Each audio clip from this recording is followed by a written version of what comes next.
Welcome back to our channel. ఈరోజు మనం చెప్పుకోబోయే హారర్ స్టోరీ ఒక నలుగురు ఫ్రెండ్స్ది. వాళ్ళ నలుగురు నిజంగా ఇలాంటి ఏమైనా హాంటెడ్ విలేజ్ ఉందా అది వీడియో తీద్దాం అనుకుని ఎక్స్ప్లోర్ చేయడానికి వెళ్తారు. అలా వెళ్ళిన వాళ్ళు మళ్ళీ తిరిగి రారు. రాకేష్, సురేష్, రాజు, వాసు అనే నలుగురు ఫ్రెండ్స్ కేరళలో ఏదో హాంటెడ్ విలేజ్ ఉందని దాన్ని ఎక్స్ప్లోర్ చేయడానికి వెళ్తారు. వాళ్ళు అక్కడ చేరుకునేసరికి నైట్ అయింది. నైట్ టైం ఊరు మొత్తం సైలెంట్గా నిర్మానుష్యంగా ఉంది.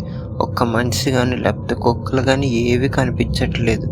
వాళ్ళు ఎతుకుతున్నారు ఎవరైనా ఉన్నారా లేదా అని. వాళ్ళకు ఒక చిన్నపిల్ల మష్రూమ్స్తో ఆడుకుంటున్నట్టు కనిపిస్తుంది. వాళ్ళు దాని దగ్గరికి వెళ్ళి అడుగుదాం అనుకున్నారు, ఈ ఊరేటి ఎవరు లేరు ఏంటని. ఇంతలోగా అమ్మాయి అక్కడ మాయమై ఆ అమ్మాయి ప్లేస్లో ఒక పెద్ద ఇల్లు వచ్చేస్తుంది. వాళ్ళు ధైర్యం చేసి ఆ ఇంట్లోకి వెళ్తారు. ఆ ఇంట్లోకి వెళ్ళగానే ఒక దెయ్యం వాళ్ళు కనిపిస్తుంది. వెంటనే వాళ్ళు అక్కడి నుంచి తప్పించుకోవడానికి చూస్తారు, కానీ వాళ్ళు తప్పించుకోలేకపోతారు.